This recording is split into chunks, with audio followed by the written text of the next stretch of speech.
Olá, gente! Hoje, dia 10 de setembro, domingo maravilhoso, e nós estamos avançando aqui no Café com Bispo, no texto de Lucas.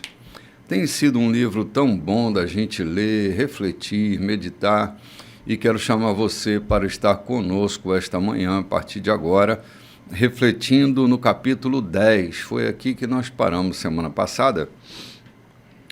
E hoje, mais uma vez, tenho aqui à minha esquerda meu querido amigo, pastor amado, João Silveira. Muito bom dia, João. Muito bom dia, querido bispo. Muito bom dia à equipe deste programa. E bom dia a você que está do outro lado, nos acompanhando, dando-nos o prazer de nos acompanhar. Você que tem o carro de aplicativo, você que tem o seu veículo e que liga, sintoniza-nos. Nós agradecemos a você e dizemos que fazemos este programa por você. Pensando em você. Muito bom dia, Loide. Que o dia de hoje seja abençoado para você, querida. Amém. Bom dia. Até aqui nos ajudou o Senhor, Yes, né? É verdade. Até aqui. Bom dia, você que está com sua mesa posta. Olha, mandaram um abraço para você, as mulheres do bairro de Fátima, uma comunidade no bairro de Fátima, que compraram um radinho, está ligado no programa. Legal. Que bom, okay? Que bom. O pastor da comunidade do Ribamar também mandou um abraço para todos vocês. É recíproco. Devolvemos o abraço afetuoso. E nós mandamos a nossa mensagem ao nosso amigo Isaú, que nos manda, domingo próximo passado, nos manda uma mensagem dizendo: eu peguei um carro de aplicativo e comecei a ouvir porque o motorista estava ligado no programa Café com Bispo, e eu ouvi durante o curso da viagem, eu estava ouvindo vocês dissertarem sobre a Bíblia. Né? Que legal, que bom. Amigo Isaú, lá da Vila Nova. Sim, é bom. É bom porque, assim, o programa que a gente faz com leveza, com vontade de fazer. Há em nós o desejo de estar aqui. A gente não está aqui para cumprir uma tabela, para cumprir uma responsabilidade. É claro que isso também, mas o que nos move é a boa vontade de podermos estar aqui, refletindo o conteúdo com aquilo que temos recebido ao longo da vida, recebido de Deus de alguma forma, né? Ou ensinado por alguém, ou ensinado pelo próprio Espírito. Enfim, nós estamos com nossos corações abertos, né? Amém.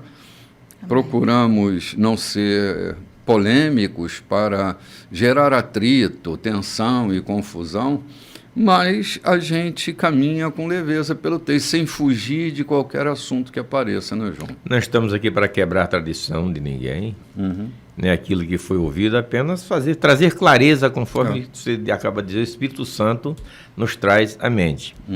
Eu repassei este programa para um amigo, um antigo professor de seminário que eu tive, e ele gostou tanto que ele replicou para o norte do país, onde ele foi reitor de um seminário por muito tempo. Ele disse: eu repliquei o programa para lá e está indo bem. Em Roraima estão gostando muito.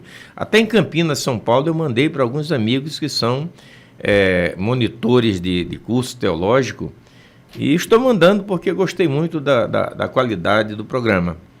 Eu fico feliz em saber que o nosso programa está mundo afora aí, né? Sim, é verdade. É isso aí. A gente tem refletido com responsabilidade, né?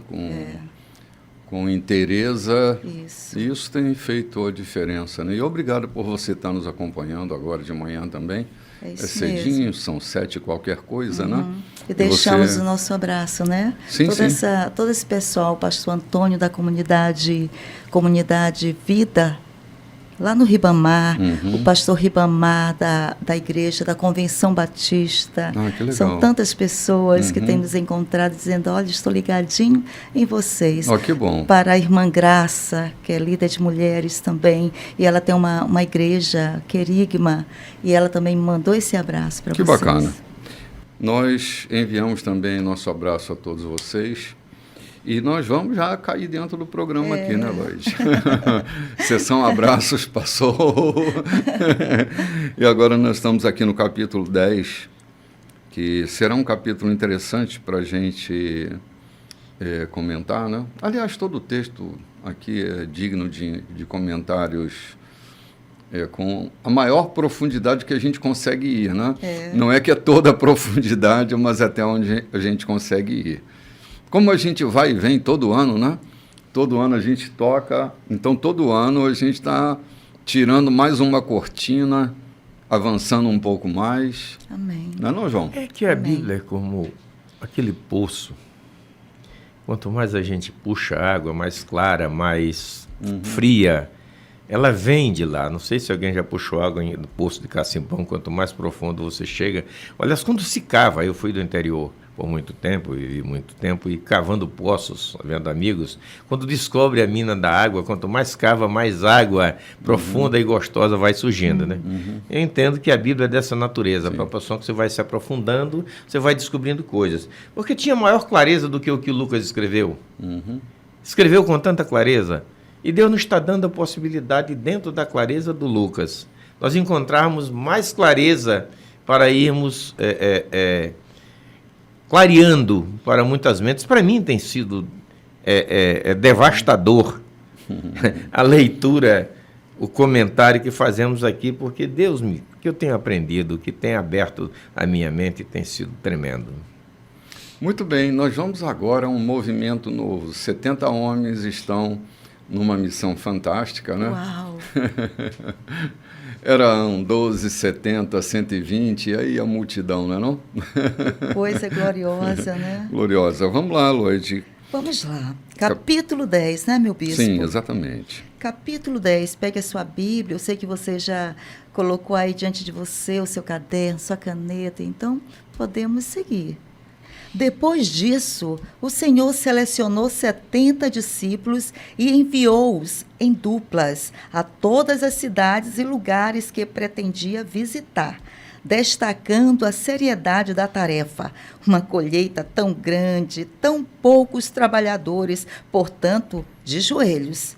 Peçam a Deus da colheita que envie trabalhadores. Podem ir, mas sejam cautelosos. O trabalho é perigoso. Vocês serão como cordeiros no meio de lobos. Vamos parar aqui um instantinho, né? Só um pouquinho. Eu me lembro de um filme, o Robin Hood, em que no punho da espada está escrito: lutem, lutem, até que cordeiros se transformem em leões. Eu, quando penso que Jesus envia os 70 como cordeiro para o meio dos lobos, esses cordeiros precisam ser bem espertinhos, né? Porque se não forem cordeiros espertinhos, eles serão devorados pelos lobos. Então, a condição de nós, ovelhas, nós cordeiros, que somos enviados à missão, é que nós tenhamos uma certa esperteza ao lidar com o mundo tão adverso que nós encontramos do lado de fora. Estar fora do redil é sempre um perigo muito grande. João, no capítulo 10, escreve sobre as ovelhas estarem fora do redil, fora do rebanho. O perigo do salteador, o perigo que ela corre. Mas o pastor estará ali por perto. Ele vai falar e elas vão ouvir a sua voz e vão segui-lo. Então, aprender a lidar com esse ambiente fora do rebanho, porque nós nos sentimos seguros dentro do redil, dentro do rebanho. E vamos falar de um rebanho saudável, onde a mentira não impera, onde a malandragem não opera, e você fica conformado com esse ambiente que não corre perigo, não há riscos. Ele diz que agora eles iam ser conduzidos para um ambiente onde haveria lobos, e as ovelhas ou os cordeiros precisavam estar muito espertos. Talvez até por isso ele tenha enviado de 2 em 2. De 2 em 2. Porque de 2 em 2 muitas coisas acontecem. Eu sozinho e solitário posso ser manipulado pelo medo, pelo pavor, pelas dificuldades, pelo desânimo, né? Pelo perigo da solidão. E ele então envia de 2 em 2, companhia, relacionamento. Se um tiver assustado, o outro estará mais corajoso. Se um tiver cansado, o outro estará mais descansado. Se um se ensoberbecer, estará o outro ali para puxar o nível da corda, né? Então, essa relação de equilíbrio, por isso estão indo de 2 em 2, para que ninguém se arrogue, para que ninguém se sinta superior a ninguém. Não era essa a conclusão, João? Há um filme cujo nome me foge à memória agora, que é entre 2 agentes do FBI, e já cansado de lutar, um resolve dizer: desisto, vou embora. E o outro segura pelo ombro e mete a mão no bolso: nós não vamos, porque nós temos isto. Aí saca a sua carteira do FBI e diz: isso aqui nos credencia. Uhum. Então, você fala disso e eu lembro, eu quero comentar o versículo das ovelhas, o versículo 3, né? Uhum. Eu vos envio como ovelhas para o meio de lobos. Mas veja uma coisa, Jesus não está dizendo: vocês estão indo como ovelhas para o meio de lobo. Ele está dizendo: eu vos envio. E quem envia dá garantia. Sim. Quem envia está velando. Assume os riscos, né? Ninguém é tão irresponsável, imagine Jesus, mandar expor a um perigo sem estar velando por perto. Lembra que, para mim, a tônica deste texto aqui é: eu vos envio. Eu dou garantia no que eu estou fazendo. Vocês estão indo sob os meus cuidados, sobre a minha ordem. Lá no capítulo 9, diz assim: ele deu autoridade e poder aos discípulos. Então, vocês estão indo sobre a minha autoridade e o poder. E outra coisa, outra expertise que o senhor acaba de falar sobre as ovelhas, é de que ovelha não deve enfrentar lobo. Se enfrentar, o perigo é certo. Muitas vezes nós queremos enfrentar pessoas que discordam do evangelho que nós pregamos e entrar com eles em debate. Eu já fiz muito isso na minha arrogância, na minha jactância de jovem, e de achar que era assim que se devia fazer, enfrentar. Jesus não está falando de enfrentamento, ele está mandando os discípulos ir de como ovelhas, vocês estão indo como ovelhas para o meio de lobos. Agora, façam o trabalho de vocês. Curem enfermos, ressuscitem mortos, limpem leprosos, façam o que tiver que ser feito, porque eu vos envio. E esse enviar é a garantia de que, e eu quero pegar mais um ponto, sempre nas mensagens aos domingos aqui é sempre dito: a igreja não acontece aqui dentro das 4 paredes. Ela acontece lá fora, quando você está no seu ambiente de trabalho. Ela acontece lá fora, quando você está no seu ambiente de negócio, na ministração da educação. Então foi isso que Jesus estava dizendo: vocês estão indo, o ambiente é hostil, todavia eu vos envio, e vocês vão para fazer missão. Uhum. Sim. Vocês vão para fazer o que eu envio vocês fazendo. E nós não temos um relato de que covardemente eles voltaram dizendo: fracassamos. Sim. Nessa narrativa não encontramos. Lucas não nos diz isso. Uhum. A gente vai lendo para frente e vai ver que isso não acontece. Lodi, andar debaixo de autoridade é a condição mais segura que a gente encontra na vida, né? Estar debaixo de autoridade. Sim, estar debaixo de uma palavra, de um posicionamento, né? Estar debaixo de uma autoridade é isso. Eu estou debaixo de alguém que está sendo maior que eu, Eu que fui é enviado reconhecido, né? É. Eu estou sendo reconhecido por alguém que é maior que eu, estou sendo enviada. E a palavra de Deus lá em Gênesis diz: não é bom que o homem esteja só. Isso é em todas as áreas, não é bom que esteja só, que ache parcerias, seja de trabalho, parcerias profissionais, parceria de empresa, seja como for, parceria em seu relacionamento de amor, né, afetivos. Então, não é bom que esteja só. E o Senhor estava ensinando isso. E um ao outro ajudou e ao seu companheiro disse: esforça-te. Exatamente, Tem coisas ainda a fazer, te esforça. Salomão fala disso também, né? Caindo, quem haverá quem o levante se estiver só? Não é? Né? Cordão de 3 dobras, né? Sim, é verdade, verdade.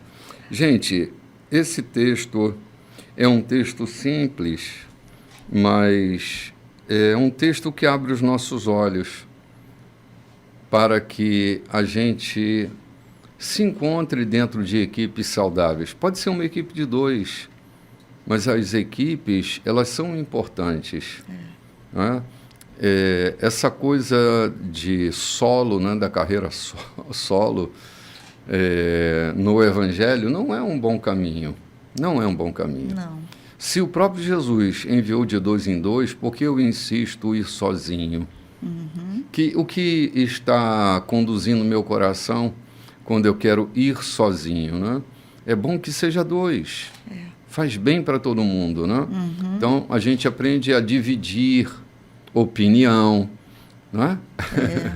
A gente aprende a respeitar a divergência do outro, a gente aprende a repartir o pão, a gente aprende a conviver com o que é diferente. A né? amar. Enquanto estamos nessa caminhada, nós aprendemos a amar o outro, aquele que é meu diferente. Sim. É interessante que Jesus escolheu as duplas. Não foram eles que se escolheram. Eu vou com o Tiago, eu vou com o João. Não, Jesus foi escolhendo quem ia com quem. Porque sabe o que ele queria mesmo? Era afiar, né? Um afiando o outro. Ferro afiando ferro, Sim. né? É isso. Sim. A sinergia, ela acontece quando nós temos 2 materiais diferentes. E ela produz uma resistência muito maior do que a soma das resistências individuais. Quando a gente soma 2 materiais de natureza distintas, Sim. a resistência, né? Isso se chama sinergia. Né? A gente tem uma percepção quântica sobre esse resultado, né? Que a resistência proporcionada com a mistura desses 2 materiais, ela é maior e, às vezes, bem maior do que a soma individual das resistências, João. É incrível o que acontece, né? Não obstante isso, é que encontremos desculpa para não fazermos quando somos posicionados ou quando somos oportunizados a fazermos estando só. Não quer dizer que não tenhamos que fazer quando a oportunidade nos surge, mesmo estando só. Porque muitos podem se escudar por trás disso aqui. Não, eu não vou, eu não faço porque eu estou sozinho. Há muita coisa que você te é oportunizado para você fazer no caminho, estando só. Não é uma questão de uma missão planejada, mas uma missão oportunizada. Aí encontrei alguém acidentado no caminho, eu não vou socorrer porque eu não tenho quem me ajude. Não, ali eu preciso parar para socorrer. Então, missões que nos são oportunizadas para fazermos só. Não nos dá o direito de dizer eu não vou fazer porque eu estou só. Isso aqui não é uma restrição para não se fazer sozinho. É um equilíbrio, uma sabedoria divina do mestre, dizendo, vocês vão para uma missão específica, é necessário que vão de 2. Há pessoas que querem andar sozinhas porque não querem ser contrariadas, né, João? Isso não também, querem né? ser contraditas, elas querem prevalecer o tempo inteiro. Então, sozinha é melhor que ela prevalece o tempo inteiro, né? A não ser como Filipe, que foi enviado, ele foi só. Foi só. Né? Ele tinha uma missão, aquele funcionário, o eunuco, né? E ali ele estava com uma missão só, né? Mas ele foi, de repente, apareceu naquele lugar, ele estava sozinho. Missão específica, e foi né? exitoso na missão. Né? Sim, sim. Mas eu quero voltar quando o bispo disse que, infelizmente, há pessoas que querem caminhar só. Muitas vezes, dentro de comunidades evangélicas, comunidades religiosas, comunidades de gente, que mesmo estando rodeado de gente, alguém sempre persiste em estar só. Só a sua opinião é válida, só a sua sugestão é válida, só o seu pensamento é válido. Infelizmente, há pessoas que mesmo estando rodeado de outros, acompanhado de tantos outros, ou perto de tantos outros, mas ele persiste em carreira solo, porque só a sua visão é a correta. Os outros são apenas coadjuvantes. E não foi isso. Jesus nos dá o exemplo de que 2 têm mais possibilidade de terem sucesso do que um só. Né?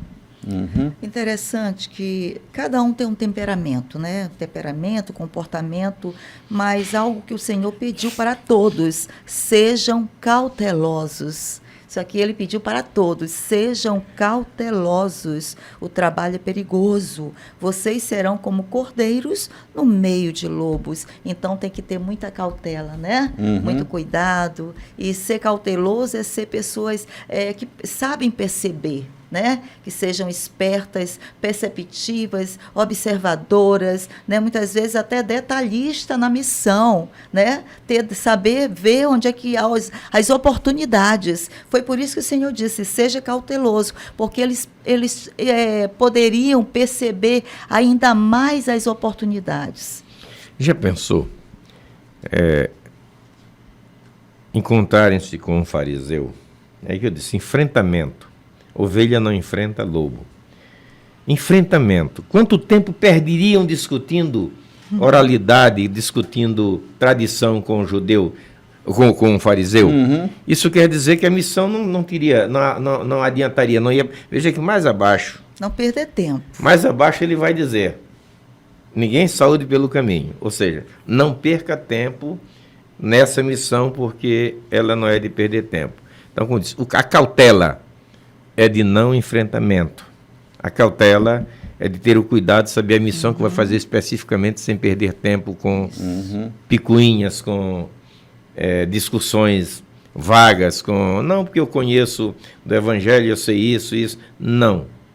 Jesus nos dá muito exemplo disso. Quando ele encontrou aquele jovem rico, ele apenas expôs para ele 3 coisas. Não dá não, então até logo, vai ficando por aí, até logo. Tu não queres me seguir? Até logo. Sem perda de tempo. Não, vou dormir essa noite aqui na tua casa porque eu tenho mais coisas para te explicar. Jesus percebe que não tinha futuro ficar por ali perdendo tempo com aquele homem, então vou andando e você se vira. Então aqui a cautela realmente, não perder tempo com aquilo que não satisfaz, com aquilo que não tem proveito. Ovelhas no meio de lobos. Ovelha, repetindo, ovelha não enfrenta lobo. Ovelha encontra a estratégia certa na hora de escapar. Cautela, né, João? Cautela é a palavra-chave. Muito bem, Lloyd. Eu interrompi você na leitura aqui. Você já ia para o versículo 4, né? Podemos agora? Podemos, claro. Então tá bom.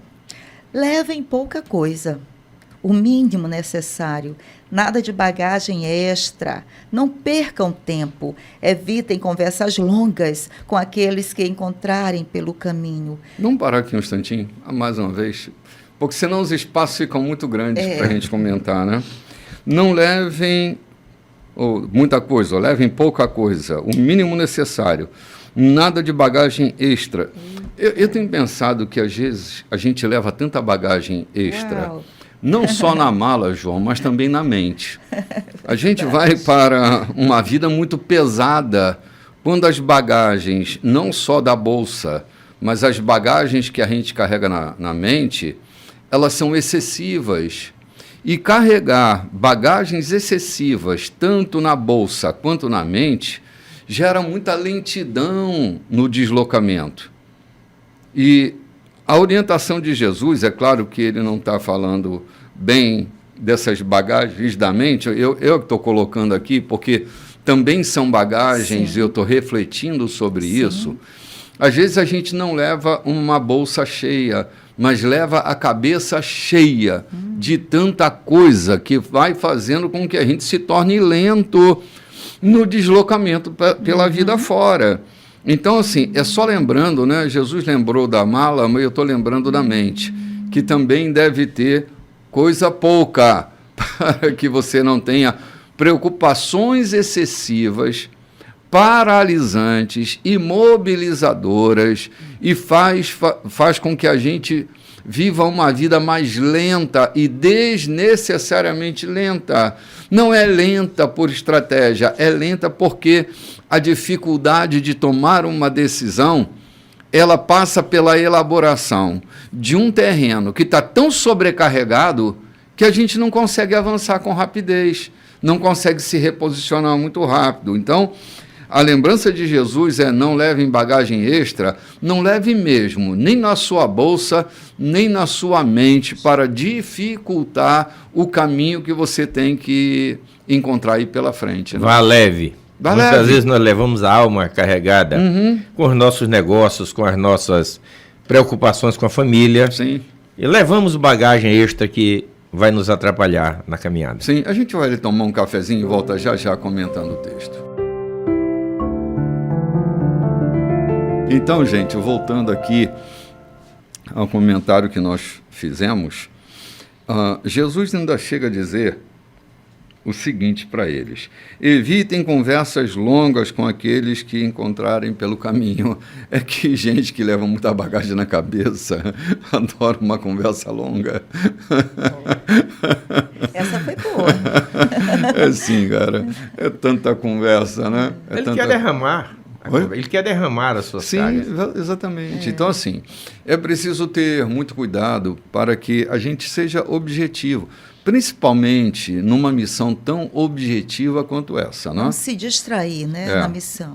Exatamente, porque há muitas distrações, há muitas conversas que distraem demais quando se tem um objetivo específico. Lembra que aqui eles não estão sendo enviados para a vida, mas para uma missão na vida.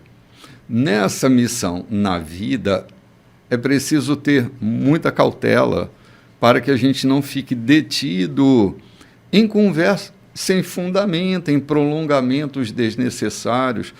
Quantas vezes, gente, a gente polemiza determinadas coisas, estendendo uma conversa que não vai dar em lugar nenhum, mas a gente fica ali, alimentando essa conversa, dando seguimento a ela, quando não tem nenhum sentido.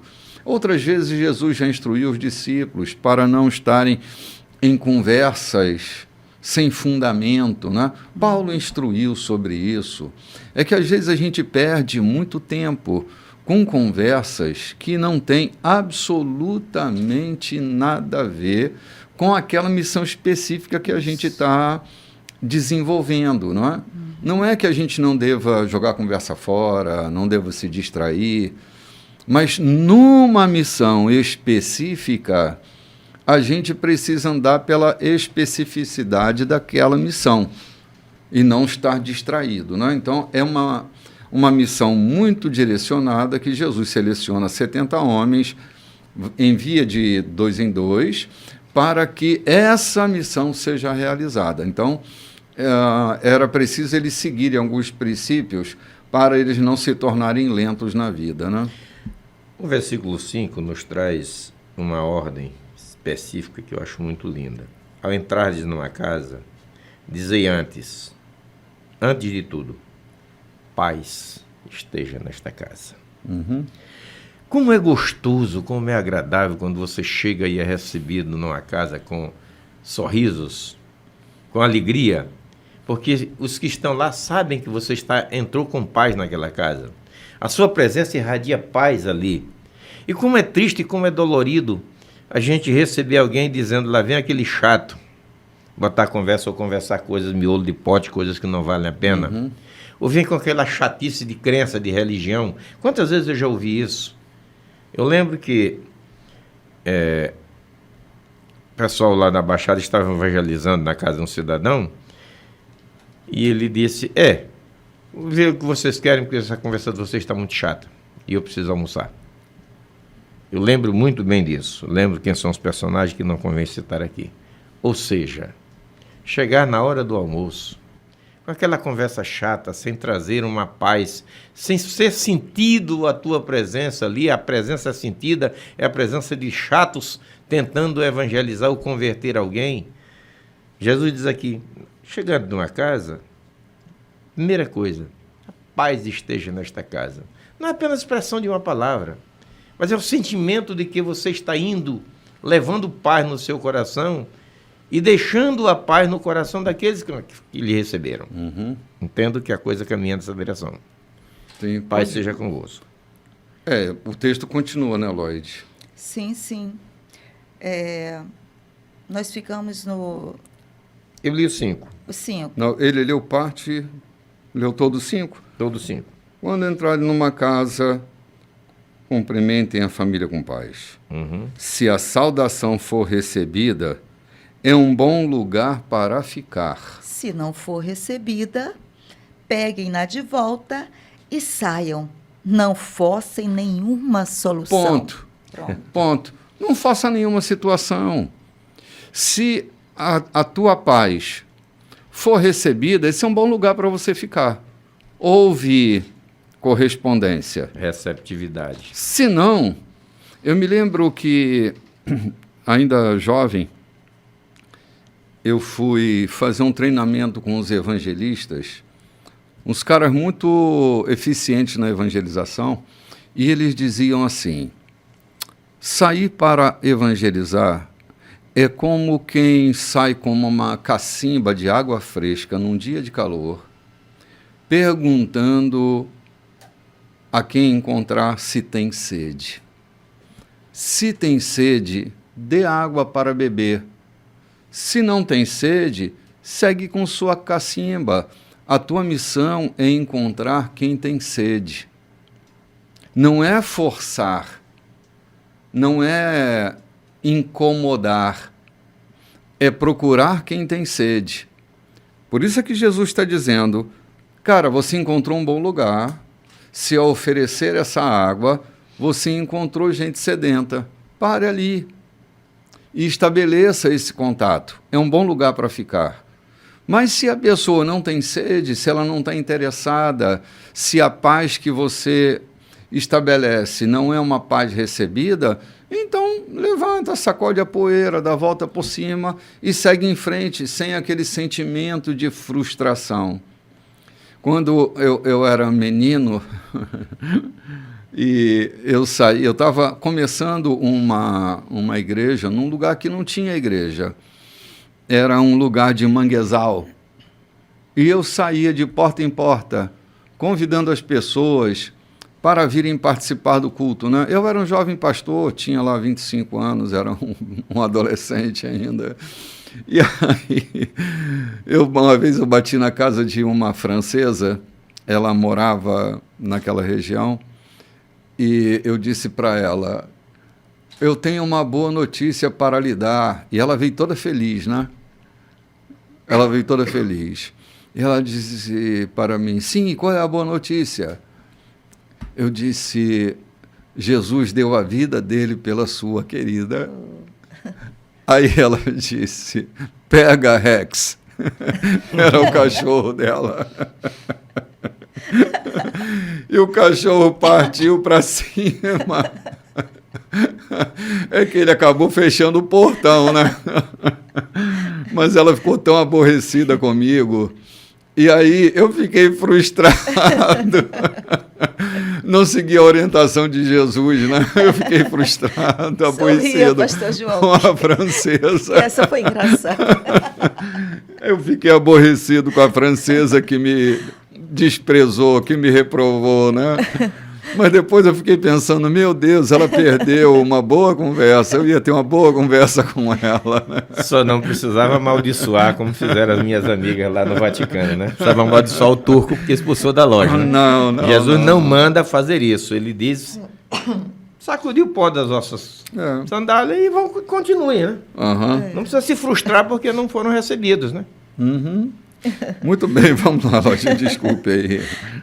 E ele continua, né, dando as recomendações. Hospedem-se numa casa e façam suas refeições ali, pois o trabalhador merece 3 refeições por dia. Não fiquem mudando de casa, procurando a melhor cozinha da cidade. Olha aí. Se forem recebidos numa cidade, comam o que for oferecido, curem quem estiver doente ali e anunciem: o reino de Deus está aqui, diante de vocês. Se, ao entrar numa cidade, não forem recebidos, saiam às ruas e gritem: a única coisa que ganhamos aqui foi a poeira das sandálias, e nós a devolvemos. Vocês sabiam que o reino de Deus estava bem diante de vocês? Sodoma receberá um tratamento melhor no dia do juízo que a cidade que decidir rejeitar vocês. Uhum. Caramba, pesada essa sentença, né? Muito pesada. Exato. Agora, a disposição dos discípulos... Gente, era uma evangelização aqui de porta em porta, de casa em casa. Quem já participou dessa atividade, ou quem participa, sabe muito bem a frustração que às vezes João, não ser acolhido numa cidade, não ser acolhido numa casa, não ser acolhido na vida de uma pessoa, como isso gera frustrações, se a gente permitir que a frustração chegue.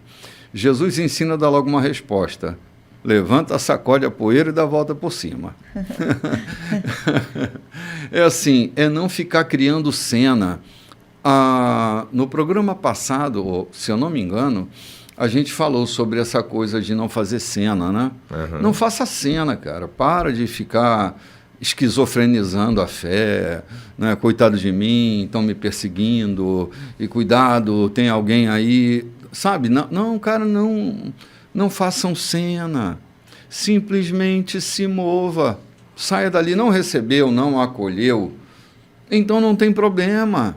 Você está comprometido com quem tem sede, não é com quem não tem sede.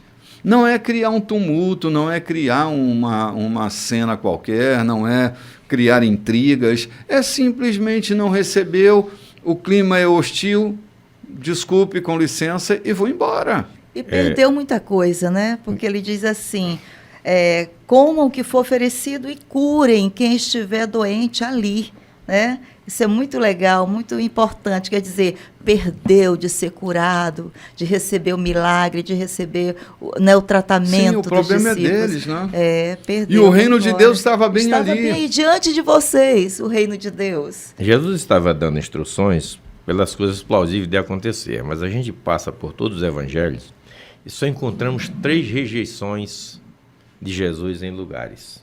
Uma em Gadara, por causa do interesse financeiro. Uhum. Outra em Nazaré, por conta do descrédito, do orgulho e da vaidade do povo. Uhum. Me passou a memória o terceiro, mas aconteceram, salvo engano, só 3 rejeições. Jesus estava falando... Não era em Corazim mesmo? Era possível de acontecer, mas não era tão comum. Por que não era tão comum? Porque havia sempre uma outra coisa. Jesus não mandou, muitas vezes a gente sai para fazer evangelização não movido pelo Espírito da compaixão daquele que deve ser evangelizado, mas por um impulso denominacional, por um impulso religioso, por entender que se não fizer isso, amanhã pode ser penalizado por Jesus. Eu não estou completando, não estou fazendo o ID de Jesus. E muitas vezes nós fazemos isso motivados por questões externas e não por uma íntima compaixão e misericórdia daqueles que precisam ser evangelizados. Uhum. E veja bem, no meio desse arcabouço aqui que Jesus fala, ele dá uma ordem muito linda: curai enfermos. Uhum. Ou seja, vocês estão indo, levem coisa linda, levem paz e atribuam a paz àquela casa. Segundo, curem os enfermos que estiverem naquela casa. Uhum. Ou seja, o evangelismo não é feito apenas de palavra, de falácia, de conhecimento bíblico, de folheto. Uhum. Ele é feito também de milagres. Precisa haver em você, na verdade, poder, precisa haver autoridade para curar enfermos. E por falar em curar enfermos, eu quero, me perdoe, eu vou sair um pouco do tom do que estamos dizendo aqui, porque isso tem me incomodado há tanto tempo. E há pouco falava com o Diogo sobre isso, curar enfermos. E a gente entende, eu entendi por toda a minha vida, que curar enfermo é impor as mãos, colocar a mão sobre a cabeça e orar e pedir para Jesus curar. Jesus não está dizendo que eu tenho que chamá-lo para curar, o poder tem que estar em mim para curar. E muitas vezes não é um poder sobrenatural. É um poder de chamar o SUS, é um poder de comprar o remédio, de fazer uma sutura, de chamar o médico. Curar enfermo, eu creio que a gente se equivocou muito. A cura do enfermo, ela não é obrigada, não é obrigatoriamente ser miraculosa. Ela pode passar pela medicina. Chego numa casa e encontro alguém que eu preciso levá-lo ao médico, que ele precisa passar por um diagnóstico médico, por um tratamento médico. Isso é curar enfermo. Colocar no meu carro, providenciar para que ele chegue lá no hospital, ligar para o médico que eu conheço, que eu tenho acesso, e recomendá-lo a cuidar. Isso é curar enfermo. Um dia desse eu estava em São Luís e alguém me liga de Penalva dizendo, algum conhecido distante, o meu pai entrou em crise, uma hérnia, e ele está em crise, está vomitando, está horrível, eu não sei para onde levo. Se eu levo para São Luís ou se levo para Penalva.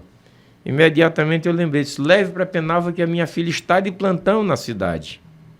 Aí está muito mais perto, são só 40 quilômetros daí de onde você está, para Penalva, para Monção. São só 40 quilômetros de onde você está para chegar em Monção. Leve para Monção. Ele pega, leva o pai a Monção. Quando chega lá, minha filha se junta à equipe médica. Imediatamente fizeram a cirurgia nele e depois eu visitei e ele está bem. Isso também é curar enfermo, entendo. Sim, são fatores facilitadores, João, né? Fatores facilitadores para a cura do enfermo. Uhum. Isso é uma contribuição que se dá para que o enfermo seja curado. Talvez, especificamente, Jesus está falando sobre a questão de curar os enfermos, ressuscitar os mortos. E você citou bem que Jesus não disse orem pelos enfermos, mas curem os enfermos, não é? Uhum. É a nossa ação direta. Às vezes a gente faz longas orações e não foi isso que Jesus disse, né? Curai. Eu vos dou autoridade e poder. Vai lá e cura, impõe as mãos, dê uma ordem de autoridade. João, todos nós que fomos inseridos na fé, um dia vimos, e mais do que um dia, vários dias, vários episódios, de como Deus usa seus servos para curar os enfermos. Nós vimos milagres extraordinários. Eu, desde garoto, vi enfermos sendo curados. E quantos deles, em nome de Jesus, eu também curei. Lembra daquele nosso irmão que puxava de uma perna porque era mais curta do que a outra? Amigo Sim. nosso. Uhum. Hoje não se congrega comigo, nunca se congregou, mas esteve conosco e foi curado daquela perna. Sim, eu lembro, claro. Lembra daquele dedo da minha irmã que foi cortado por uma serra de máquina? Lembro, claro. E o dedo foi restaurado, se restabeleceu? Sim, está com a mão normal? Estava necrosando, né? Estava roxo já. E perdeu um pedaço do dedo e foi recuperado. Hoje Sim. está com a mão sã. Sim, exatamente, João. Há em nós esses dois elementos, autoridade, poder legítimo e poder, energia para realizar, vigor para realizar. Então está sobre nós. Ouço de vez em quando alguém diz assim, a igreja não cura mais enfermos. A igreja... Cara, eu não vejo isso acontecer. Eu tenho curado enfermos de muitas naturezas, do corpo e da mente, ficarem curados. É o poder de Deus vazando pela nossa vida e inundando a vida das pessoas. Amém. Nós somos proclamadores do reino, somos embaixadores do rei. Que é uma embaixada, aliás, que é um reino que não tem apenas por finalidade levar para a vida eterna, mas de dar dignidade aqui enquanto na terra. Sim, estabelecer o reino. João, a missão principal da igreja não é levar os homens para o céu, é trazer o reino para a terra. A oração de Jesus, venha ao teu reino, o que é que cada discípulo foi ensinado a fazer? Estabelecer o reino. Anuncie que o reino de Deus é chegado. Anuncia que o reino está aqui, está bem diante de vocês. Quando sair da cidade, diga para eles, o reino estava bem diante de vocês, vocês não quiseram ver. Então, com o reino, toda essa credencial que um embaixador tem de fazer em nome do rei, né? Em nome do rei, se nós somos embaixadores, nós representamos o rei, representamos o reino. Curar enfermos é uma das credenciais de quem é embaixador do rei. Poder para curar. Claro que temos. Poder para curar. Sim. Quantos inúmeros enfermos eu curei e tenho curado ao longo da minha vida. Não é porque eu sou curandeiro, é porque eu tenho uma autoridade e eu tenho poder para fazê-lo. Amém. Exatamente assim, desse jeito. Cara, ver uma senhora cega abrir seus olhos e dizer, eu estou vendo, cara, isso não tem preço que pague, isso é credencial. Se alguém te questiona, mostre a credencial. Pois é. Cara, eu vi aquela mulher com um sorriso enorme na boca, estampado na boca, quando ela dizia, eu estou vendo. Não obstante aquele que não quis ver porque não tinha quem pagar suas contas. Né? Também aconteceu, João. Eu fui orar por um cara e ele disse, não, eu não quero ver porque eu tenho contas para pagar, né? Então ele recebia um dinheiro porque era deficiente visual e ele não queria ver porque ele ia perder a pensão, né? Eu disse, meu Deus do céu, e o que eu fiz? Nada. Eu sacudi a poeira, eu disse, meu pai, ele não quer enxergar. Por isso que Jesus perguntou, o que queres que eu te faça? Sim, porque assim, todo cego quer ver, todo paralítico quer andar, todo sofredor quer parar de sofrer? Não. A resposta é não.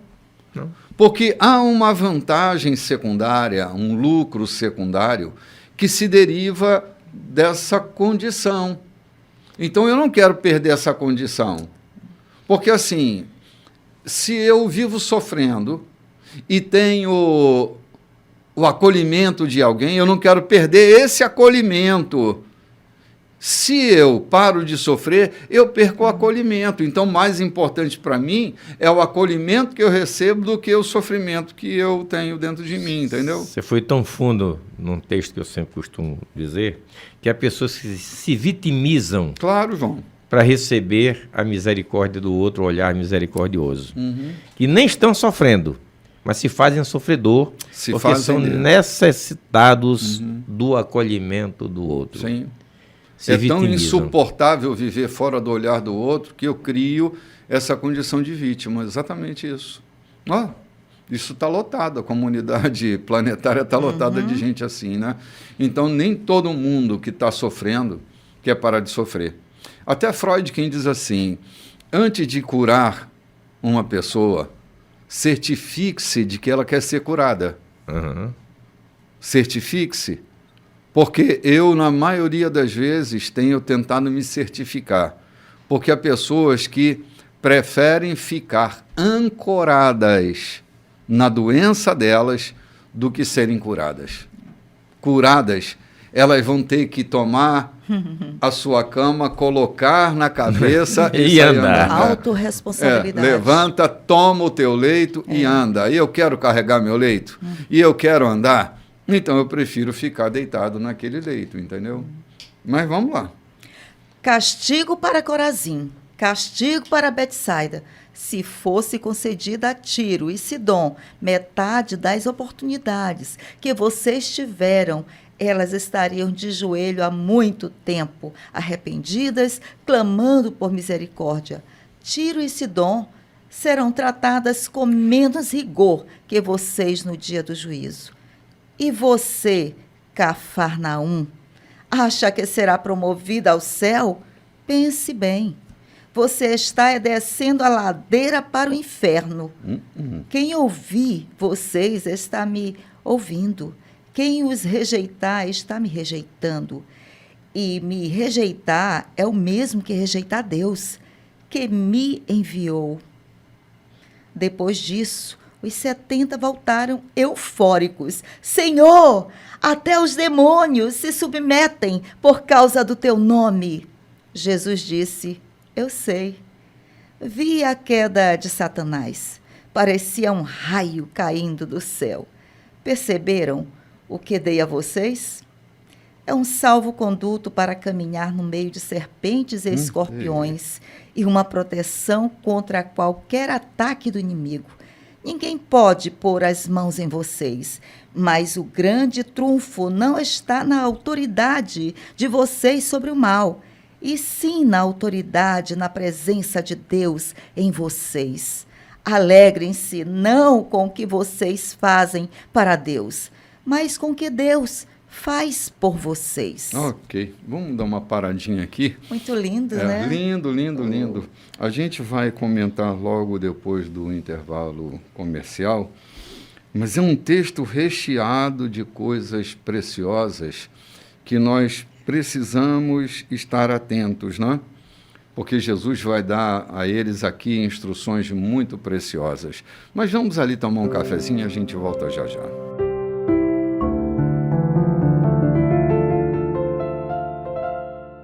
Muito bem, gente, estamos de volta para comentar aquele texto que Lloyd acabou de ler, antes do intervalo. Há umas coisas que eu queria considerar aqui. Uma delas é quando eles voltam eufóricos, porque a autoridade que eles estavam desempenhando começou a dar certo na vida deles, né? E ali enfermos eram curados, endemoniados eram libertos, e eles estão felizes da vida. E Jesus cita duas coisas, né? Primeiro, sobre a importância do que Deus estava fazendo na vida deles, que era muito mais importante do que eles estavam fazendo no nome de Jesus. Ser arrolado no livro da vida, estar inserido nessa dimensão divina, era mais importante do que qualquer atividade que eles estivessem desempenhando. Como que a vida deles estava funcionando. Acho que foi domingo próximo passado que eu refletia sobre isso, que a nossa vida não está diretamente ligada àquilo que nós fazemos. A nossa vida, ela tem um valor único, independente de eu fazer ou deixar de fazer alguma coisa. É o valor que eu tenho e como eu lido com esse valor. É porque, às vezes, uma vida ocupada demais é uma vida com muitos vazios. E é preciso a gente ter cuidado e pensar se não são os meus vazios que estão motivando o meu fazer. A minha vida pode estar ocupada demais, cheia de vazios, penetrada por grandes vazios. E Jesus está dizendo, cara, não é o que vocês estão fazendo mais importante do que aquilo que Deus fez na vida de vocês. Esse é um ponto que eu julgo importante da gente pensar. O outro é quando Jesus diz, eu vi Satanás caindo como um raio do céu. A impressão que me dá é que toda vez que a gente vai, que a gente desempenha a missão, é uma forma de Satanás despencar do céu. A igreja que marcha, a igreja que avança, os discípulos que se deslocam, eles são aqueles que desenvolvem o papel de destronar esse personagem que não pode estar entronizado em lugar nenhum da vida de quem quer que seja. E a igreja tem esse papel libertador e o papel de fazer despencar esse ser inominável. Então, João, as nossas tarefas na missão dada por Deus, uma vida que se desloca em missão, acho que foi Moisés Cavaleiro que disse um dia, né? Cada discípulo de Jesus precisa ter um claro sentido de missão na sua vida. Se eu me sinto em missão na vida, tudo que eu faço, todo o papel que eu desenvolvo, estará ligado a esse propósito específico. E viver assim, viver com propósito, é Dr. Miles quem diz assim, pior do que a morte é uma vida sem propósito. Pior do que a morte. Ou seja, quem se move sem propósito, ainda que queira morrer, não consegue. E vive uma vida infernal. Porque viver com propósito, viver com sentido, viver dando sentido àquilo que se faz, é uma vida privilegiada. Agora, o maior privilégio de todos é sublinhado por Jesus, né? É o que Deus anda fazendo na vida de vocês. Amém. A gente precisa estar atento, né? Da nossa salvação seja maior do que a alegria de fazer as coisas, exatamente, né, para o reino. Lorde, nós somos mais importantes para Deus do que qualquer coisa que façamos. Ainda que seja alguma coisa grande demais, isso será menos importante do que a nossa própria vida para Ele, né? Elas são temporárias, né? Os discípulos voltaram de uma missão aqui eufóricos, porque parece que para eles, que talvez nunca tivessem experimentado isso, aquilo era o máximo que ia acontecer na vida deles. O máximo de tudo que estava acontecendo. Quantas vezes temos nos preocupado, fazemos uma festa igrejística e passamos 8 dias comentando o que aconteceu naquela festa? É muito comum isso acontecer. Viver de um passado ou de um momento como se o segmento da vida ou as coisas que estavam para frente não eram muito mais. Quantos desses discípulos que estavam ali na comissão dos 70 depois foram mortos, pendurados de cabeça para baixo, cerrados ao meio, incendiados na fogueira, que é muito mais importante não o seu martírio, mas o porquê morreram do que essa missão que eles saíram como, digamos assim, como aprendizes, como estagiários. Jesus diz assim, no texto que eu tenho à mão: não obstante isso, alegrai-vos, não porque os espíritos vos submetem, e sim porque os vossos nomes estão arrolados no céu. Arrolados para quê? Arrolados para a vida eterna, arrolados para fazer coisas muito maiores do que essa, arrolados para abrirem mão das vossas próprias vidas, em prol do Evangelho, em resgate de outras vidas. Quantos deles, como disse, foram mortos por conta dessa missão, não por culpa da missão, mas por conta da missão de pregar o Evangelho? Então, Jesus diz assim: ei, não se embebedem apenas com esse momento que vocês viram acontecer. Vocês ainda não viram nada. Quando Jesus estava para subir, ele disse assim: e vocês farão coisas maiores do que esta. Vocês estão se abismando porque eu repreendi o mar e ele parou. Vocês estão se abismando porque eu curei o cego de Jericó. Vocês vão fazer coisas muito maiores do que esta. E é o que ele está dizendo aqui. Vocês têm razão de estarem alegres, mas há coisas muito maiores para vocês se alegrarem do que essas. Verdade. Verdade. E vamos lá, né, Loide? Versículo 21. Jesus sentiu nessa hora uma incontida alegria no Espírito Santo e exclamou: graças te dou, Pai, Senhor do céu e da terra, porque escondeste essas coisas dos que se acham sábios e as revelaste a gente simples e novos na fé. Sim, Pai, foi dessa maneira que quiseste agir.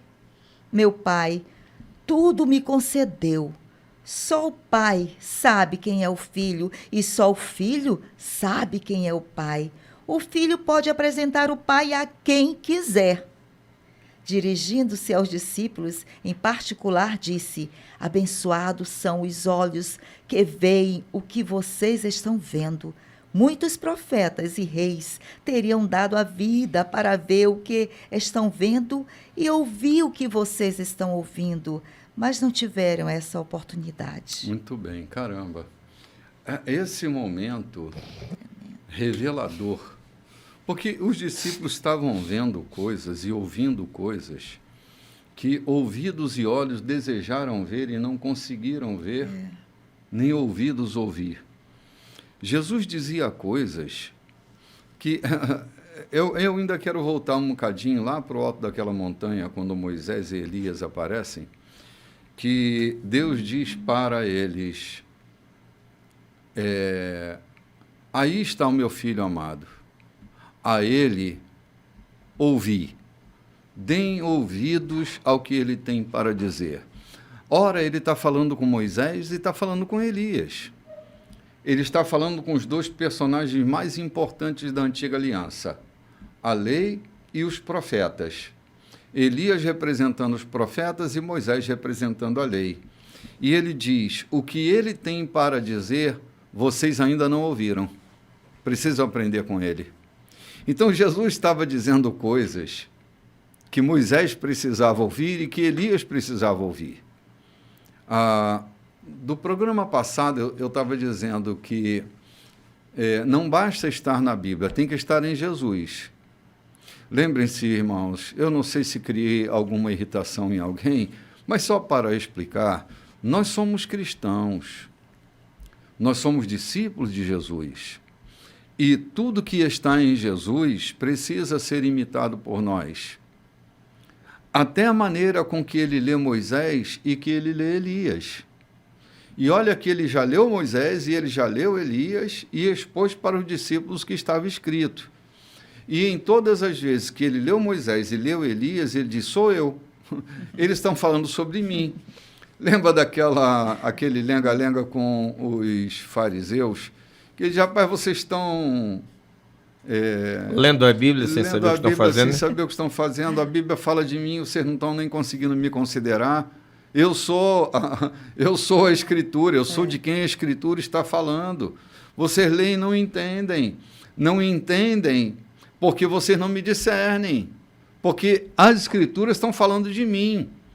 Então, quando eu olho para esse texto, me lembro de como Jesus dizia coisas que não só mudava a vida daquelas pessoas, mas muda a nossa vida hoje. Como as palavras de Jesus estão mudando dia a dia as nossas vidas. A maneira de pensarmos, a maneira de sentirmos, a nossa cosmovisão que tem mudado, a maneira com que nós encaramos o mundo à nossa volta. Ele tem transformado a nossa vida. Então, aquilo que os discípulos estavam vendo e aquilo que os discípulos estavam ouvindo era fino ouro, era coisa preciosa. E eles, podia até ser que eles não estivessem percebendo, mas na oração de Jesus ele sublinha isso. A geração bem-aventurada, sim, a geração que teve a oportunidade de ver aquilo que alguns milhares de anos foi dito lá no Éden. Que os profetas vislumbraram, mas não viram. Que aqueles que antecederam reis, o Davi, por exemplo, Davi teve salmos proféticos que falavam de Jesus, inspirado pelo Espírito Santo. Mas como Davi gostaria de ter contemplado aquilo que o velho Simeão viu? Exatamente. Tudo se resume aqui no que Simeão viu. Simeão despede-se da vida, não porque já estava velho, mas porque tudo que ele almejava era contemplar o que os profetas não contemplaram, ver a salvação de Israel, dizer: aconteceu. Não é apenas uma esperança, não é apenas uma profecia que ainda vai se cumprir. Deus pode me levar tranquilo. Eu vou tranquilo porque tudo que eu esperava era contemplar isso. Aí Jesus repete aos discípulos dizendo: o que os profetas desejaram ver. O cumprimento da promessa do Éden. Sim. Da semente da mulher nascerá um, que será o Redentor, que recuperará... Cabeça da serpente. Recuperará esse paraíso perdido. E os profetas falaram disso. Quantos profetas falaram disso? Profetas registrados, profetas que foram salmistas como Davi, se não me engano até o Salomão, em algumas expressões ele fala disso, mas apenas tinha um vislumbre. E Jesus está dizendo aos discípulos tudo aquilo que eles desejaram. No texto que a Loide leu, na versão, diz assim: dariam a sua própria vida para ter visto o que vocês estão vendo. O Redentor, aqui em carne e osso diante de vocês. Vocês vão ver a redenção acontecer, porque no dia que vocês me virem ressuscitado, vocês terão certeza do que a redenção prometida no Éden chegou para vocês. João, chegou para a humanidade. Não é subestimando o conhecimento de Moisés. Mas será que Moisés tinha clareza do que escreve em Gênesis 3,15? O texto que você citou. Nascerá da semente da mulher um que esmagará a tua cabeça. tu lhe ferirás o calcanhar. Ele tinha noção? Será? Eu, particularmente, acho que não. Ele deixa o registro, mas acho que ele não vislumbrava essa estratégia divina de nascer da mulher um Adão, que nasce de um barro chamado Maria e de um sopro divino, sem participação de um homem de um Adão nessa história. Ele nasce do sopro divino naquela terra fértil chamada Maria. Será que Moisés estava contemplando isso? Talvez em parte. Mas o que Jesus está dizendo, cara, vocês estão vendo o que eles não conseguiram ver, ouvindo o que eles não conseguiram ouvir.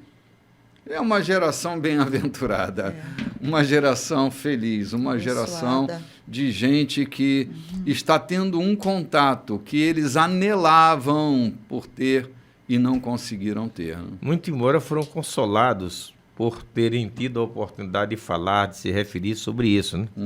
O profeta Isaías, o príncipe dos profetas, né? Sim, profeta messiânico. Falou tanto sobre esse Jesus e não teve a oportunidade de vê-lo. Quanto ele deve ter anelado vê-lo, ter sido seu contemporâneo, ter sido seu colega de aula, de seminário, de sinagoga.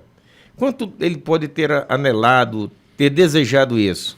E Jesus está dizendo, e vocês estão tendo a oportunidade de ver o que tantos profetas falaram.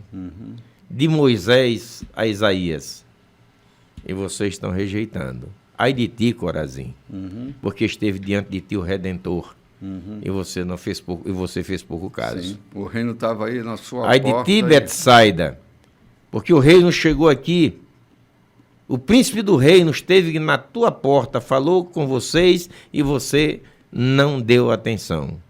Cuidado, porque o teu castigo será tremendo. Não simplesmente porque eu quero castigar, mas porque vocês mesmos escolheram esse castigo. Exatamente. Foi escolha dele, João. Foi escolha.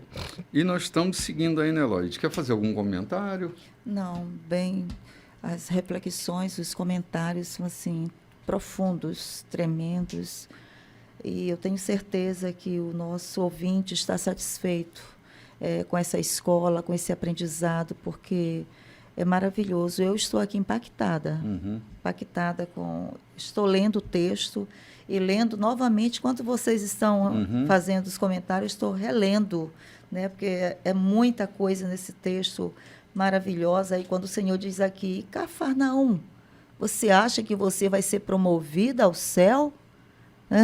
Não, você está despencando ladeira abaixo para o inferno.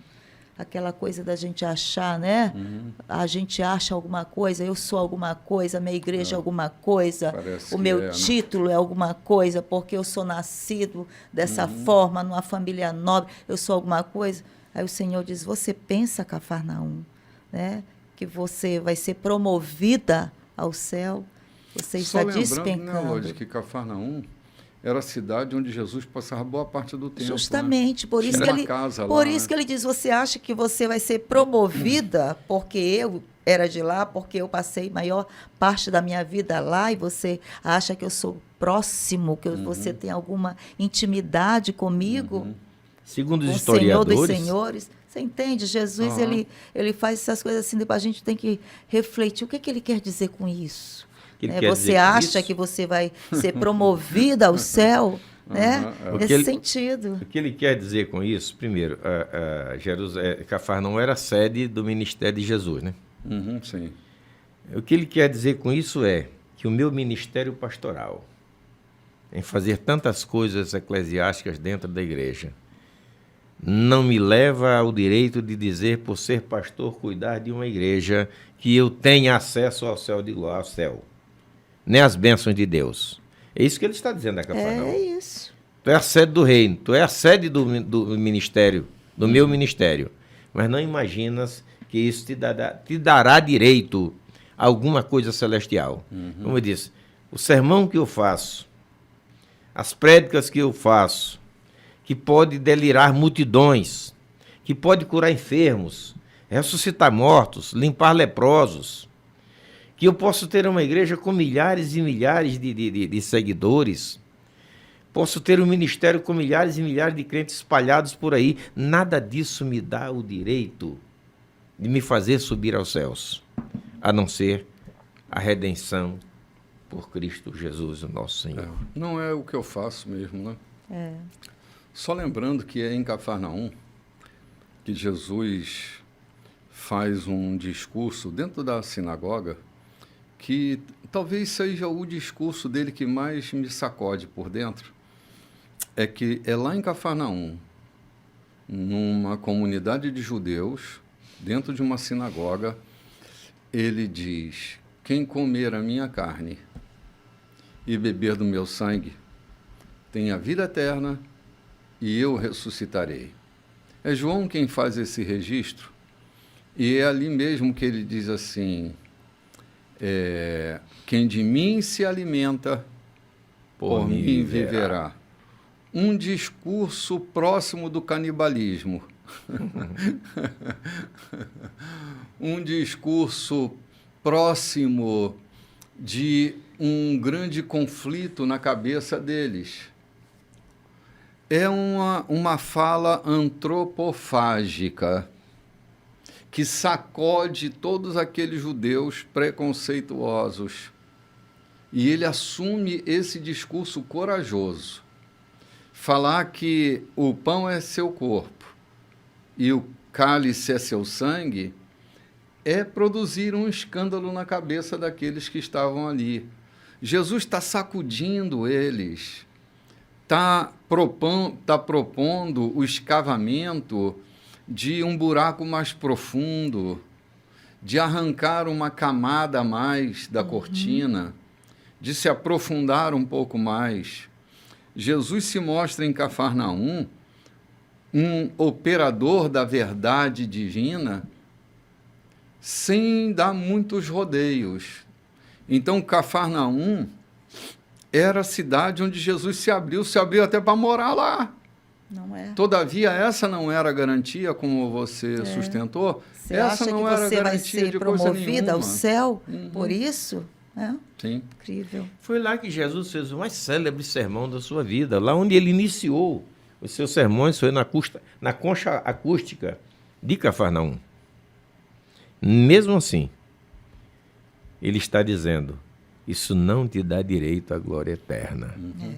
Então, como eu estava falando, eu quero te reportar para o dia de hoje. Não nos dá direito à glória eterna nada do que fazemos aqui. E ele chama aqueles 70 discípulos para dizer: isso aqui não é motivo de glória. Há coisas muito mais importantes do que essa a ser feita. E há coisas muito mais importantes que vocês farão. Se não experimentarem isso, de forma nenhuma entrarão no reino dos céus. Coisa séria, né? Coisa séria. Gente, a experiência pessoal que a gente precisa ter com Deus, ela é de caráter da nossa singularidade. Não pertence a mais ninguém, pertence a nós. É a nossa relação pessoal com Deus. Por outro lado, não está no assentimento intelectual. É inteiramente diferente, como diz o pensador. Entre o céu e o inferno há um palmo, que pode ficar na cabeça, descamba para o inferno. Mas o que desce ao coração e encontra abrigo no nosso coração é muito diferente. Então, o cristianismo não pode ser entendido intelectualizado. Ele tem que descer ao coração. Eu diria, João, mais do que o cristianismo, a experiência cristã. Porque o cristianismo a gente pode considerar esse arcabouço teológico. Essa filosofia. Eu digo, a nossa experiência cristã, ela precisa descer ao coração. Ela não pode estar intelectualizada e flutuando dentro da nossa cabeça. De jeito nenhum. Pode até entrar por aí, mas ela tem que descer. Se não descer, é aquilo que diz o profeta, aquilo que os ouvidos não ouviram, os olhos não viram, e nem desceu ao coração. Ou seja, se não descer ao coração, é mera filosofia, é mera intelectualização da Bíblia, do Evangelho, dos ensinos de Cristo, de qualquer coisa. É isso que ele está dizendo para Cafarnaum. Você foi o abrigo do meu ministério, mas isso não te dá direito a herdar as benesses do céu. João, eu posso ter milhares de versículos bíblicos decorados, mas se a palavra não for o conteúdo do nosso coração, para pouco isso serve, para pouco adianta. O que é que Paulo disse? Eu posso curar enfermo, posso fazer qualquer coisa, posso até dar o meu corpo para ser queimado. Mas se não tiver amor, o que é que Paulo está dizendo? Aonde é a centralidade do amor? Não é na mente. A mente não ama. Pode até sintetizar, mas o que ama é o coração. Então Paulo está dizendo, se não tiver no coração um sentimento profundo do que eu estou fazendo, para nada serve. E não serve mesmo, João, só para acumular, né? É um centro de acumulação. Nos dá uma falsa sensação de satisfação. Né? É o coração que vai tocar essas questões da nossa fé e da nossa comunidade de amor, né? Gente, vamos tomar um cafezinho mais e voltamos já já. Olá, gente! Estamos de volta nesse 4º episódio do nosso programa Café com Bispo. E nós já estamos aqui velozmente no versículo 25 do capítulo 10 de Lucas.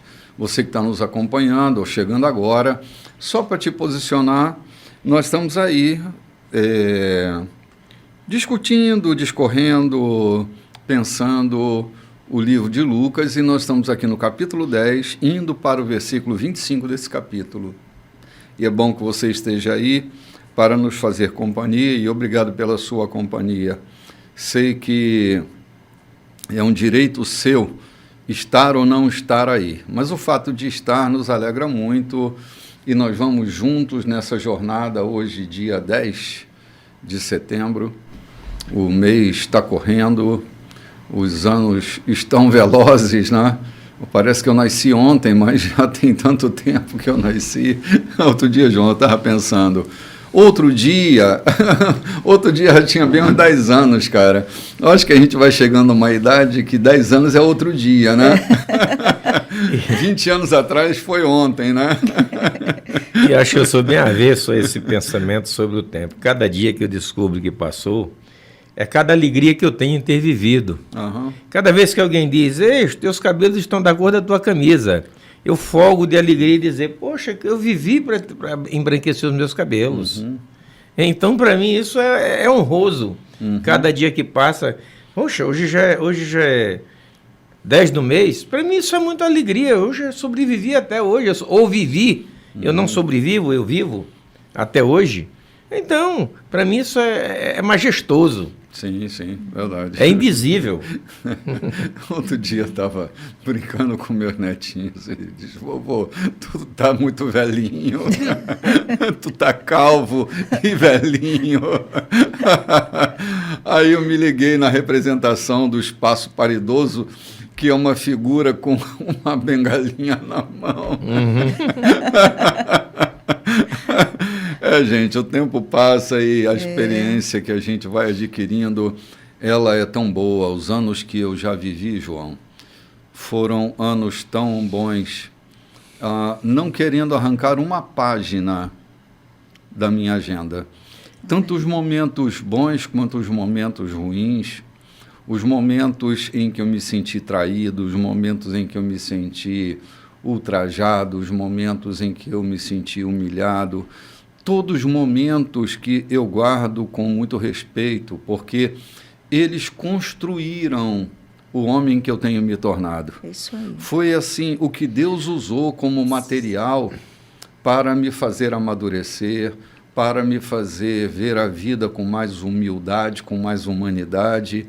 E isso eu não troco por coisa nenhuma. Não importa se meu corpo não é o corpo de um garoto de 20 anos, 30 anos, mas a minha cabeça, eu não troco ela por coisa nenhuma, porque o que eu tenho adquirido de experiência de verdade, por ter vivido o que eu vivi, não ter fugido do que eu vivi, me garante hoje uma humanidade mais saudável, né? Essa semana eu fui deselegante, talvez rústico, com alguém que me afrontou, e voltei para casa triste depois. Por que eu achei daquela natureza? Eu me indignei comigo mesmo, eu fiquei chateado com a pessoa que me afrontou, E respondi para ele abruptamente, né? Depois eu voltei para casa, triste comigo mesmo, à noite eu deitar e comecei a pensar.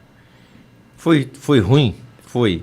Mas serviu para mim entender os meus erros daquele programa que fizemos, daquela reação de João. A gente entender quem é que está dentro da gente, os erros da gente.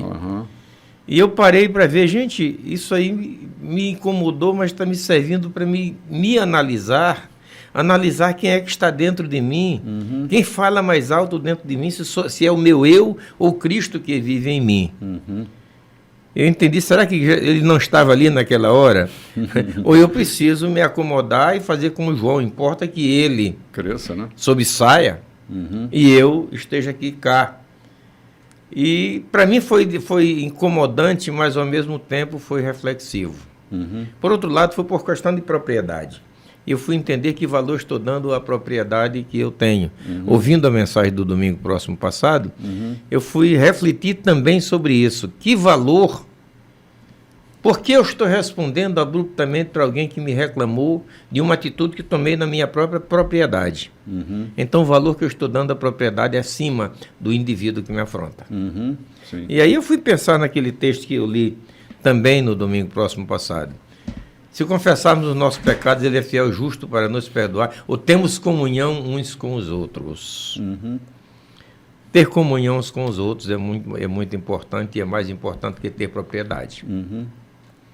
Ter comunhão uns com os outros é muito mais importante. Isso tudo me fez refletir. E eu entendi que eu precisava passar por aquele momento para que eu me reconsiderasse e vigiasse melhor sobre as minhas atitudes. Sim. João, um homem que o sofrimento não educa, será eternamente uma criança. A gente precisa estar disposto a frequentar os nossos abismos para que a gente se torne uma pessoa melhor. Fugir dos nossos abismos, fugir das nossas escuridões. Eu gosto muito da fala do salmista, que ele diz assim: Senhor, derrama luz nas minhas trevas.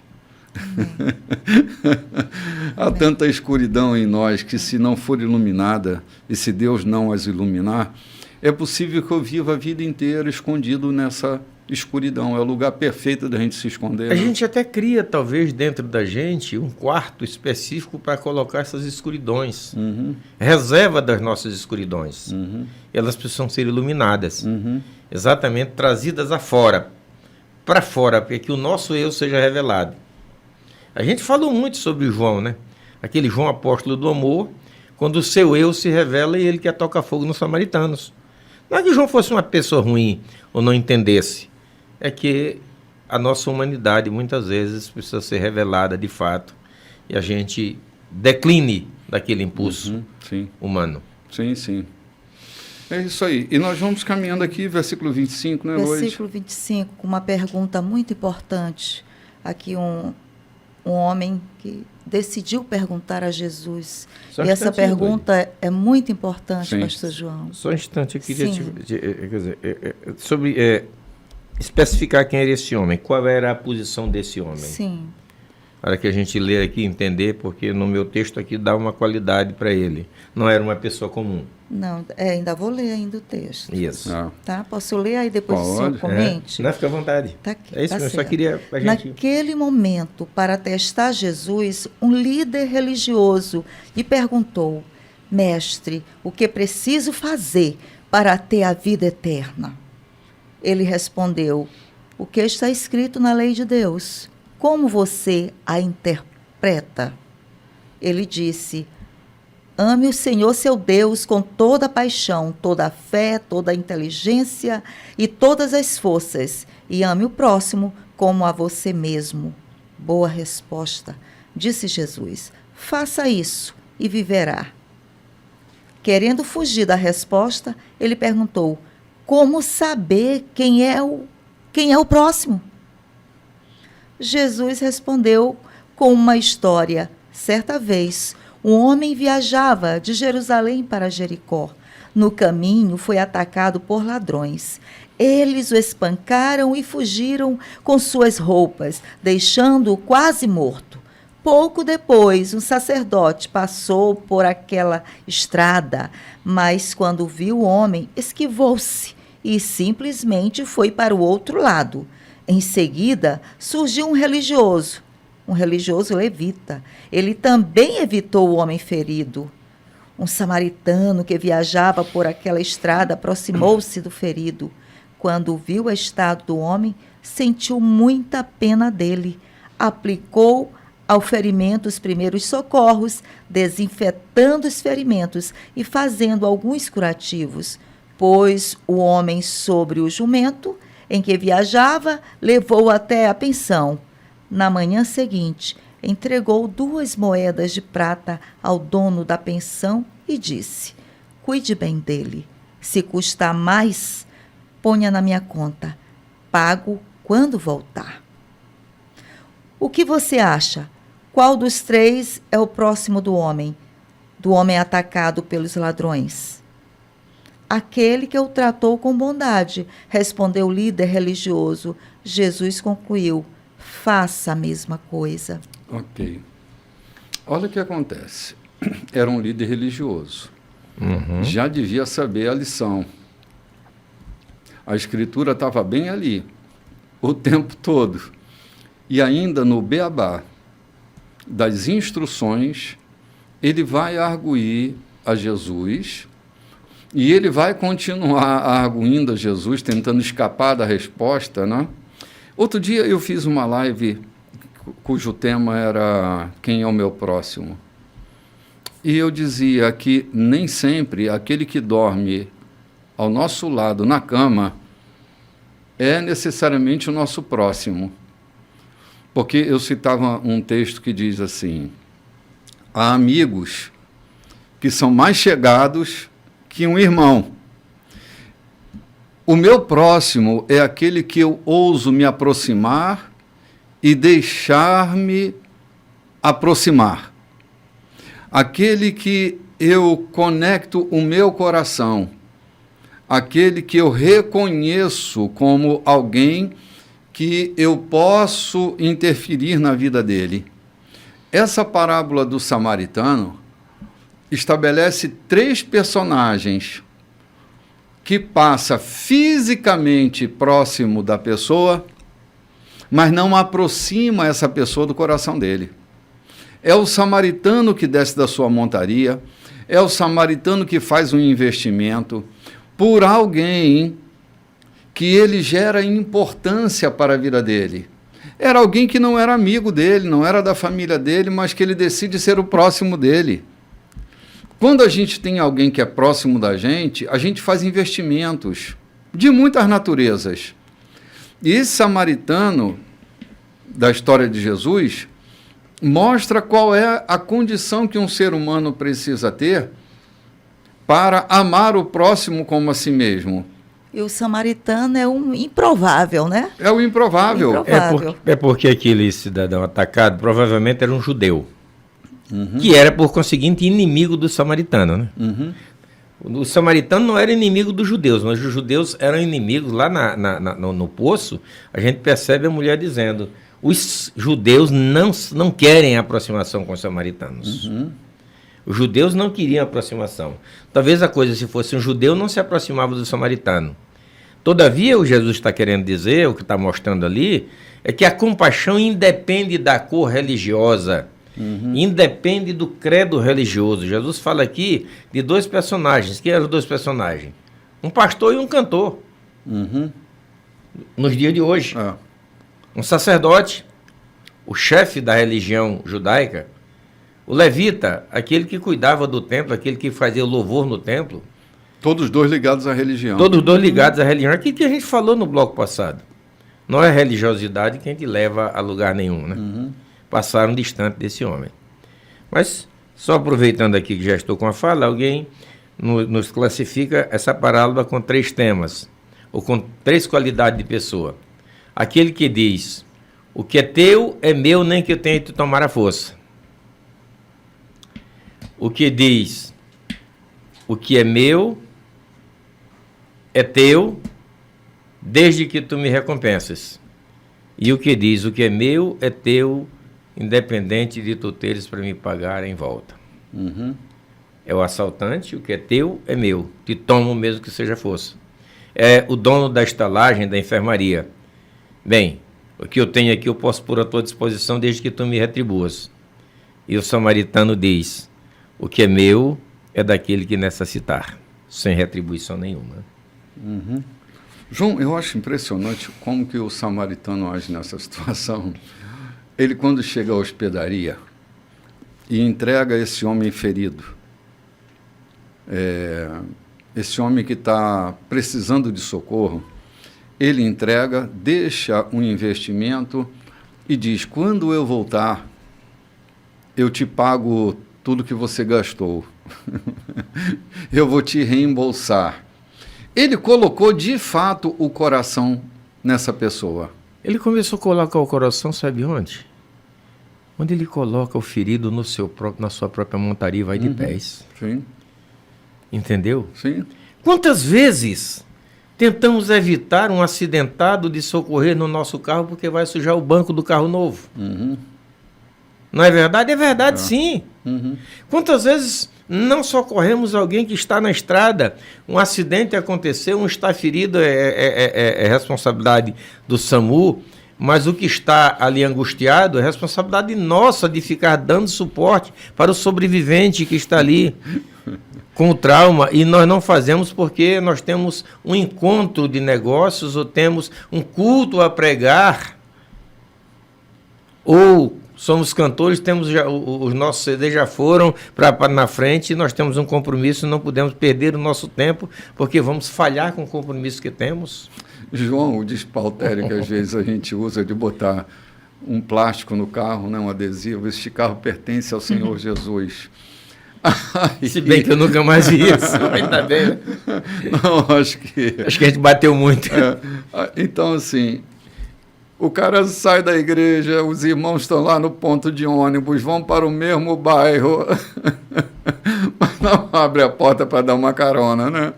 Porque este carro pertence ao Senhor Jesus. Então. O próximo é aquele que a gente se encoraja de aproximar do coração.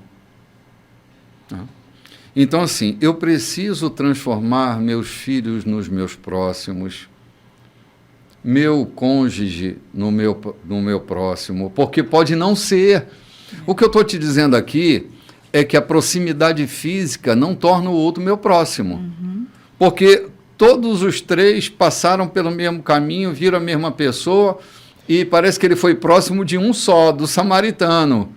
Que nem estava próximo, que era de uma outra cidade inimiga, né? Exatamente. Então, assim, fazer do outro o meu próximo é uma atividade importante para nós que desenvolvemos a cultura do reino.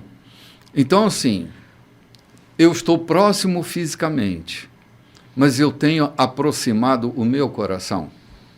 Essa pessoa que está morrendo ao meu lado, eu sou capaz de descer da minha montaria, ou eu deixo ela morrendo porque eu não posso descer da minha montaria. Ou deixo essa pessoa de lado porque eu estou fazendo coisa mais importante. Então, as coisas se tornam mais importantes do que as pessoas. É uma era perigosa. Domingo passado eu dizia, meu Deus, a pós-modernidade deixou homens tão coisificados que as coisas se tornaram mais importantes do que as pessoas. Aquele seu aforismo, estamos coisificando gente, gentificando coisas, né? Tá terrível isso, cara. O interessante é que esse samaritano, o improvável, né? O improvável. Ele tinha depósitos, né? Nele, no emocional dele. Ele tinha algum depósito espiritual na humanidade dele, alguma coisa, porque na mesma hora que ele viu aquele homem, ele já deu os primeiros socorros, ainda na estrada. Sim. Ele cuidou na estrada, até onde ele tinha aquele recurso para cuidar, que estava dentro dele, que estava com ele. Quando ele viu que ele não tinha, não, vou colocar agora sobre o meu jumento. Eu vou levar para quem é capaz de cuidar, quem tem mais recursos do que eu. Mas quando deixando lá, ele disse, não, o que precisar, eu cubro. Eu venho aqui amanhã, eu passo aqui amanhã, eu quero saber notícias dele, como é que está a recuperação dele. Isso é muito interessante, né? Nós temos que ter essa lamparina acesa, esse recurso, esse óleo, esse azeite, nós temos que ter, né, para passar por uma estrada e poder, né, colocar ali luz sobre aquilo que está acontecendo, né, luz, curar aquele enfermo, curar a sogra daquele Pedro que está ali passando por aquela febre, aquele corpo febril, né? Temos que ter esse recurso. Então, esse samaritano, esse homem era um improvável. Muitas vezes é igual o menino lá do pão e do peixinho, o improvável. Aquele que estava ali no meio daquela multidão, mas foi a lancheirinha dele que alimentou aquela multidão. Era igualmente o improvável Davi, Sim. que foi apenas deixar a comida para os seus irmãos, mas foi ele que ouviu o gigante gritar, não tem homem aí não! E aquilo cresceu. Como que um homem desse, um incircunciso, está desafiando o meu Senhor? E aquilo cresceu dentro dele. Sim. Ele disse, hoje é o dia de eu colocar esse homem embaixo. Sim, a provocação de Jesus, Lloyd, é que assim, esse cara que pergunta a ele é um líder religioso. E Jesus vai citar 2 personagens do contexto da religião dele, o sacerdote e o levita. E ele diz que nem o religioso, nem o levita, nem os caras da religião, os caras que teoricamente deviam ser mais sensíveis para encontrar o próximo. Pois é. Foi no improvável samaritano. Porque assim, cara, na direção do nosso próximo, não importa a cor da nossa pele, não importa a nossa ideologia, não importa o nosso arquétipo teológico, não importa se faz parte da minha religião ou não, o meu próximo estará transitando pela estrada da minha vida ou parado na estrada da minha vida, requerendo uma atenção de alguém. E Jesus diz que esse alguém deve ser eu, um samaritano ou não. Para provocar, ele coloca um samaritano, porque a religião não sensibilizou os caras, né? Era um cara que não era ligado à religião, que foi lá, parou, desceu, deu atenção, investiu. E os caras da religião estavam tão ocupados, porque eram tão certinhos, estavam com compromisso para cumprir, que não podiam parar para dar atenção. Gente, quantas vezes nós estamos fazendo isso com pessoas tão da nossa família que a gente não para dar atenção. Está ali na nossa família, na nossa casa. Sobrinho, filho, irmão, tio, marido, mulher. Está bem ali. E a gente está com tanta coisa importante para fazer que a gente não para prestar atenção. Muitas vezes é um entra e sai de dentro de casa, Sim. um entra e sai de compromissos, é um olha relógio, já está na hora de eu sair, né? Olha, nós estamos entrando no Setembro Amarelo. Pensemos nisso, que as pessoas que estão indo estão tão perto de nós, que poderiam não ir se nós estivéssemos ali, presença real. Ou poderão ir com mais paz na alma se estivéssemos ali também. João, é que nesse ponto específico do Setembro Amarelo, eu estou dizendo que eles não irão, porque o Setembro Amarelo nos remete a pessoas que estão interrompendo a existência antes da hora, né? Estão dando sinais, sim, e nós não estamos prestando atenção. Nós não estamos prestando atenção. Não ouvimos o seu gemido lá caído no buraco. Exatamente. São sinais que nós não estamos dando atenção. Isso aqui é um problema, né? Pode ser que a nossa religiosidade esteja nos levando a um nível tão intenso que não estamos sendo capazes, olhamos mais para a nossa religiosidade, os nossos afazeres religiosos, do que de fato estamos olhando para aqueles que estão gemendo caído lá no buraco. Exatamente, João. E são gemidos que, se a gente prestasse um pouco mais de atenção, um pouquinho mais de atenção, porque os sinais estão por toda parte, João, mas a gente está tão ocupado com as coisas que não nos importamos bem com a vida, né?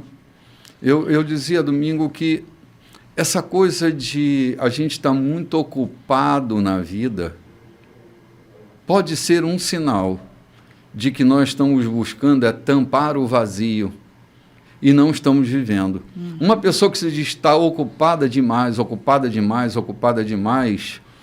para mim, é uma pessoa que está tampando seus vazios, buscando uma vida muito ocupada para fazer isso. Buscando afazeres. Buscando afazeres para tampar. Gente, chegando ao fim aqui do nosso programa, já dava mais meia hora de programa, pelo menos aí, né, João? Então, só fechando, eu gostaria de citar um aforismo que eu coloquei. Não há ocupação que justifique a tua ausência a um amigo que necessita de ti. É isso aí, sejamos samaritanos e ponto final, né? Bons samaritanos. Esse samaritano não é Jesus, esse samaritano somos nós. Ele disse para o outro, vai tu e faz o mesmo. Vai tu e faz o mesmo. A gente prega dizendo que o bom samaritano é Jesus. Não. Jesus está dizendo que ele sou eu, é tu e o outro. Jesus era judeu, não era samaritano, né, João? Gente, que bom estar com você. Olha, terça-feira, a partir das 19 horas, no @Igreja da Colheita, é o nosso Instagram. Nós vamos estar juntos na live no Divã da Graça e quinta-feira, às 19h30, no nosso encontro de oração.